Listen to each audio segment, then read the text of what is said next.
Ураганний вітер на дворі. Оце показую кущ, який в мене росте за будинком.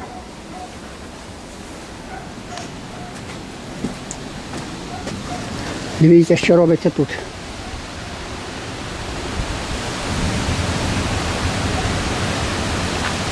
От вдалині. Дивіться, що робиться. Оце все пилюка.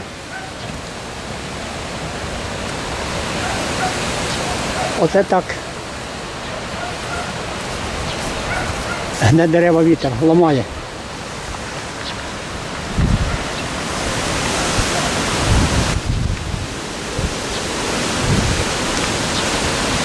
Отак все ламає вітер. Дивіться.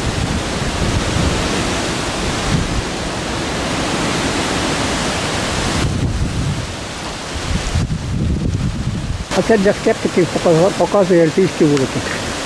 Вулики стоять. Єдине, що додав цегли на криші, щоб не перезривало криш.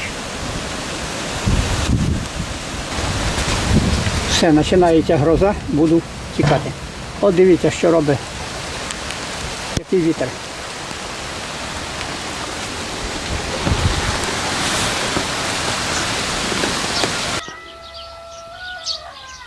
А тепер знімаю відео, щойно закінчилася гроза.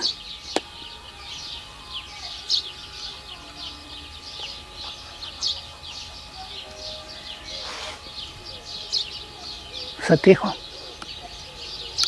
Вітру немає. На небі легкі хмаринки. Листочки на деревах не шевеляться.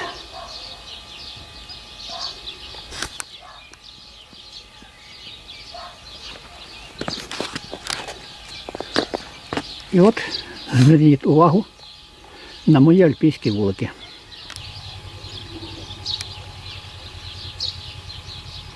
Оцих два альпійських вулики, які стоять ближче, вони стоять на 11 корпусах. Це їхня висота 1 метр 20 сантиметрів. Як ви бачите, після шквального вітру, який був 40 хвилин назад, з ними нічого не сталося. Єдине, що було зроблено, це на криші додавлені цеглини для того, щоб не зірвало криші. Да, у цих вуликах криші зриває. Та і, мабуть, і криші при такому вітрі будуть зірвані із інших систем вуликів, не тільки з альпійського. На цьому дане відео буду закінчувати. Бажаю всім успіху і здоров'я.